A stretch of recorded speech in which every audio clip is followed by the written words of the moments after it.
ഷൈഖുൽ ഇസ്ലാം ഇബ്നു തൈമിയ റഹ്മത്തുള്ളാഹി അലൈഹി അള്ളാഹുവിൻ്റെ നാമവിശേഷണങ്ങൾ പഠിക്കുന്നതിൻ്റെ മഹത്വം മറ്റൊരു ശൈലിയിലാണ് അവതരിപ്പിച്ചത്. ഇബ്നു തൈമിയ അദ്ദേഹത്തിൻ്റെ ദർഉ താറുദുൽ അഖൽ എന്ന് തുടങ്ങുന്ന എന്ന ഗ്രന്ഥത്തിൽ പറയുന്നത് ഇപ്രകാരമാണ്: വൽ ഖുർആനു ഫീഹി മിൻ ദിക്രി അസ്മാഇല്ലാഹി വസിഫാതിഹി വഅഫ്ആലിഹി അക്സറു മിമ്മാ ഫീഹി മിൻ ദിക്രിൽ അക്ലി വശുർബി വന്നികാഹി ഫിൽ ജന്ന. വിശുദ്ധ ഖുർആനിൽ അള്ളാഹുവിൻ്റെ നാമങ്ങൾ, അള്ളാഹുവിൻ്റെ വിശേഷണങ്ങൾ, അള്ളാഹുവിൻ്റെ പ്രവൃത്തികൾ, ഇതിനെക്കുറിച്ചുള്ള പരാമർശം സ്വർഗത്തിൽ സ്വർഗീയാനുഗ്രഹങ്ങൾ ആസ്വദിച്ചുകൊണ്ട് അവിടെ തിന്നുന്നു, കുടിക്കുന്നു, അവിടെ സ്വർഗീയ ഇണകളോടൊത്ത് ജീവിക്കുന്നു. ഇതൊക്കെ പരാമർശിച്ചതിനേക്കാൾ കൂടുതലാണ് അള്ളാഹു പരാമർശിച്ചിട്ടുള്ളത്. അപ്പം അള്ളാഹിൻ്റെ പേരുകൾ, അള്ളാഹുവിൻ്റെ വിശേഷണങ്ങൾ, ഗുണഗണങ്ങൾ, അള്ളാഹുവിൻ്റെ പ്രവൃത്തികൾ, ഇത് വിശുദ്ധ ഖുർആനിൽ ഇതൊക്കെ പറഞ്ഞതിനേക്കാൾ കൂടുതൽ പറഞ്ഞിട്ടുണ്ട്. വൽ ആയാത്തുൽ മുതദമ്മിനതു ലിദിക്രി അസ്മാഇല്ലാഹി വസിഫാതിഹി അഅ്ദമു ഖദ്റൻ മിൻ ആയാത്തിൽ മആദ്. അള്ളാഹുവിൻ്റെ നാമങ്ങളും വിശേഷണങ്ങളും ഉൾക്കൊണ്ട ആയത്തുകൾ അന്ത്യനാളിനെക്കുറിച്ച് പരാമർശിച്ച ആയത്തുകളേക്കാൾ കൂടുതലാണ്. അന്ത്യനാളിനെക്കുറിച്ച് പരാമർശിച്ച ആയത്തുകളേക്കാൾ കൂടുതലാണ് അള്ളാഹുവിൻ്റെ പേരുകളുള്ള ആയത്തുകൾ, അള്ളാഹുവിൻ്റെ വിശേഷണങ്ങളുള്ള ആയത്തുകൾ. എന്നിട്ട് ഇബ്നു തൈമിയ റഹ്മത്തുള്ളാഹി അലൈഹി പറയാണ്: ഫഅഅ്ദമു ആയത്തിൻ ഫിൽ ഖുർആൻ ആയത്തുൽ കുർസി അൽ മുതദമ്മിനതു ലിദാലിക്. വിശുദ്ധ ഖുർആനിലെ ആയത്തുകളിൽ ഏറ്റവും മഹത്തായ ആയത്ത് ഏതാ? അത് ആയത്തുൽ കുർസിയാണ്. ആയത്തുൽ കുർസിയിൽ എന്താ ഉള്ളത്? അൽ മുതദമ്മിനതു ലിദാലിക്. അള്ളാഹിൻ്റെ നാമങ്ങളാണ്, അള്ളാഹിൻ്റെ വിശേഷണങ്ങളാണ്. ആയത്തുൽ കുർസിയിൽ വേറെത്തൂല. അല്ലാഹു ലാ ഇലാഹ ഇല്ലാ ഹുവൽ ഹയ്യുൽ ഖയ്യൂം ലാ തഅഖുദുഹു സിനത്തുൻ വലാ നൗം എന്ന് തുടങ്ങുന്ന ആയത്തുൽ കുർസി നമ്മളെല്ലാവരും നിത്യാക്കണതാണ്. ഇപ്പോൾ മഗ്രിബ് നിസ്കരിച്ച് നമ്മൾ ആയത്തുൽ കുർസി ഓതി, ഇശ നിസ്കരിച്ചാലും നമ്മൾ ആയത്തുൽ കുർസി ഓതും. എല്ലാ ഫർദ് നമസ്കാരത്തിന് ശേഷവും ആയത്തുൽ കുർസി ഓതിയാൽ അയാൾക്ക് സ്വർഗത്തിൽ പ്രവേശിക്കാൻ മരണമാണ് തടസ്സം. മരിച്ചാൽ സ്വർഗത്തിലാണെന്ന് അർത്ഥം. ഉറങ്ങാൻ കിടക്കുമ്പോൾ ആയത്തുൽ കുർസി ഓതും, രാവിലെയും വൈകുന്നേരവും ആയത്തുൽ കുർസി ഓതും, മന്ത്രിക്കുമ്പോൾ ആയത്തുൽ കുർസി ഓതും. ഇങ്ങനെ ആയത്തുൽ കുർസി ഏറെ മഹത്തുള്ള ആയത്താ. വിശുദ്ധ ഖുർആനിൽ 6236 ആയത്തുകൾ ഉണ്ട്. ഈ 6200 ചില്ലാനം ആയത്തുകളിൽ ഏറ്റവും ശ്രേഷ്ഠമായ ആയത്ത് അത് ആയത്തുൽ കുർസിയാണ്. നബി സല്ലല്ലാഹു അലൈഹി വസല്ലം തങ്ങൾ ഉബയ്യ് ഇബ്നു കഅബ് റളിയല്ലാഹു തആല അൻഹുവിനോട് ചോദിച്ചു: അതദ്രി അയ്യ ആയത്തിൻ ഫീ കിതാബില്ലാഹി ആദം, വിശുദ്ധ ഖുർആനിൽ ഏറ്റവും ശ്രേഷ്ഠമായ മഹത്വമേറിയ ആയത്ത് ഏത് എന്നുള്ളത് നിങ്ങൾക്കറിയുമോ? അപ്പോൾ ഉബയ്യ് റളിയല്ലാഹു തആല അൻഹു പറഞ്ഞു: അല്ലാഹു ലാ ഇലാഹ ഇല്ലാ ഹുവൽ ഹയ്യുൽ ഖയ്യൂം. അപ്പോൾ നബി സല്ലല്ലാഹു അലൈഹി വസല്ലം തങ്ങൾ ആ ഉത്തരം ശരിയാണ്. ആയത്തുൽ കുർസി എന്ന് പറഞ്ഞപ്പോൾ തിരുനബി തൻ്റെ ഷറഫാക്കപ്പെട്ട കൈകൊണ്ട് ഉബയ്യിൻ്റെ നെഞ്ചിൽ കൊട്ടിയിട്ട് പറഞ്ഞു: ഉബയ്, അബുൽ മുൻദിർ, നിങ്ങൾക്ക് മംഗളം, നിങ്ങൾക്ക് ആശംസ. തിരുനബി ആശംസ അർപ്പിച്ച്. കാരണം ശരിയുത്തരാ പറഞ്ഞ്.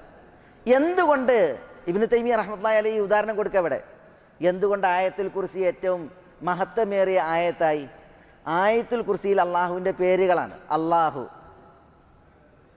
ലാ ഇലാഹ ഇല്ലാ ഹുവൽ ഹയ്യുൽ ഖയ്യൂം, അൽ ഹയ്യ് അൽ ഖയ്യൂം. കണ്ട, ഇങ്ങനെ അള്ളാഹുവിൻ്റെ പേരുകളാണ്.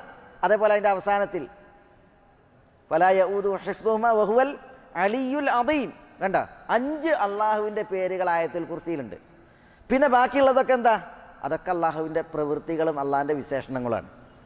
അതിൽ കർമ്മശാസ്ത്രപരമായിട്ടൊരു മസാലയല്ല, സ്വർഗ നരകങ്ങളെക്കുറിച്ചുള്ള പരാമർശമല്ല. അള്ളാഹുവിൻ്റെ പേരുകളും അള്ളാഹുവിൻ്റെ പ്രവൃത്തികളും അള്ളാഹുവിൻ്റെ വിശേഷണങ്ങളാണ് ആയത്തുൽ കുർസിയിൽ. ആ ആയത്തുൽ കുർസിയാണ് 6236 ആയത്തുകൾ വിശുദ്ധ ഖുർആനിലുണ്ട്. അവയിൽ ഏറ്റവും ശ്രേഷ്ഠമായ ആയത്ത് എന്നാണ് നമ്മൾ പഠിപ്പിക്കപ്പെടുന്നത്. ഇത് അള്ളാഹുവിൻ്റെ പേരുകളുടെ മഹത്വമാണ് നമ്മളെ അറിയിക്കുന്നത്.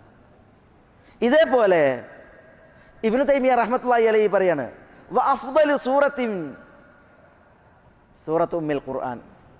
വിശുദ്ധ ഖുർആനിൽ ഏറ്റവും ശ്രേഷ്ഠമായ സൂറത്ത് ഉമ്മുൽ ഖുർആൻ, അത് സൂറത്തുൽ ഫാത്തിഹയാണ്. സൂറത്തുൽ ഫാത്തിഹയ്ക്ക് കുറേ പേരുണ്ട്, 14ഓളം പേരുണ്ട്. അതിലൊരു പേരാണ് ഉമ്മുൽ ഖുർആൻ. ഉമ്മുൽ ഖുർആനാണ് വിശുദ്ധ ഖുർആനിലെ ഏറ്റവും ശ്രേഷ്ഠമായ സൂറത്ത്. 114 സൂറത്തുകളാണ് ഖുർആനിൽ. ആ 114 സൂറത്തുകളിൽ ഏറ്റവും ശ്രേഷ്ഠമായ സൂറത്ത് സൂറത്തുൽ ഫാത്തിഹ, ഉമ്മുൽ ഖുർആൻ. 7 ആയത്തുകൾ. അല്ലാഹു സുബ്ഹാനഹു വ തആല പറഞ്ഞു, വലഖദ് ആതൈനാക സബ്അൻ മിനൽ മസാനി വൽ ഖുർആനൽ അദീം. ഖുർആനൽ അദീം എന്നും സൂറത്തുൽ ഫാത്തിഹയ്ക്ക് പേരുണ്ട്, സബ്ഉൽ മസാനി എന്നും ഫാത്തിഹയ്ക്ക് പേരുണ്ട്. പ്രത്യേകം അല്ലാഹു സുബ്ഹാനഹു വ തആല അതിനെടുത്ത് പറഞ്ഞു. അതുപോലുള്ളൊരു അധ്യായം വിശുദ്ധ ഖുർആനിൽ വേറല്ല, പൂർവ്വവേദങ്ങളിലും അവതരിപ്പിക്കപ്പെട്ടിട്ടില്ല.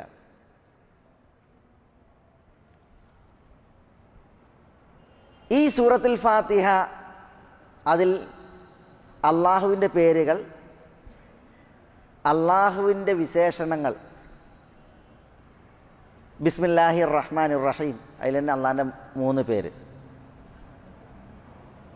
അൽഹംദുലില്ലാഹി റബ്ബിൽ ആലമീൻ, അള്ളാഹിൻ്റെ 2 പേര്. അർ റഹ്മാനിർ റഹീം, വേറെയും 2 പേര്. മാലിക് യൗമിദ്ദീൻ, മാലിക്, അള്ളാഹുവിൻ്റെ വേറെ പേര്. എത്ര പേരുകളായി? പിന്നെ അള്ളാഹുവിൻ്റെ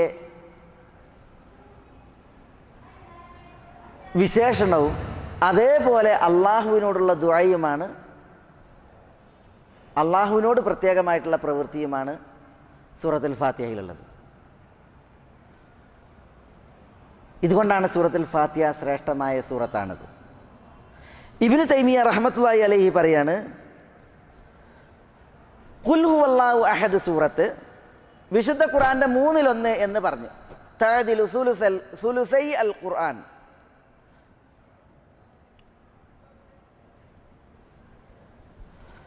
അല്ല സുലുസുൽ ഖുർആൻ, ഖുർആന്റെ 1/3. അതാണ് സൂറത്തുൽ ഇഖ്ലാസ്. ഒരു വ്യക്തി എല്ലാ നമസ്കാരത്തിലും സൂറത്തുൽ ഇഖ്ലാസ് ഓതുമായിരുന്നു. എല്ലാ നിസ്കാരത്തിലും സൂറത്തുൽ ഫാത്തിഹ ഓതിയാൽ ഇഖ്ലാസ് ഓതും. നബി സല്ലല്ലാഹു അലൈഹി വസല്ലം തങ്ങളൊരു യാത്രാ സംഘത്തിൽ ഈ വ്യക്തിയെയാണ് അമീറായിട്ട് പറഞ്ഞയച്ചത്.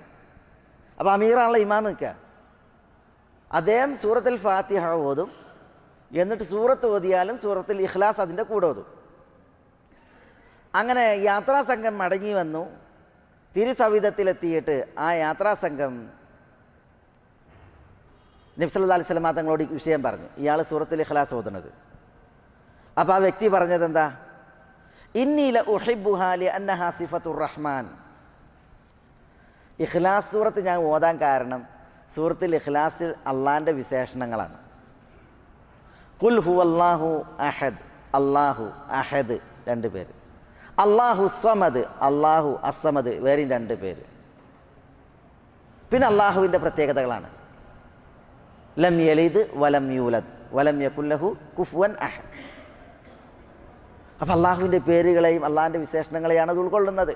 പേരുകൾ കേവലം പേരുകളല്ല, അള്ളാഹുവിൻ്റെ പേരുകളെല്ലാം അള്ളാഹുവിന് സിഫത്തുകളെ, പൂർണ്ണമായ സിഫത്തുകളെ സ്ഥിരീകരിക്കുന്ന പേരുകളാണ്.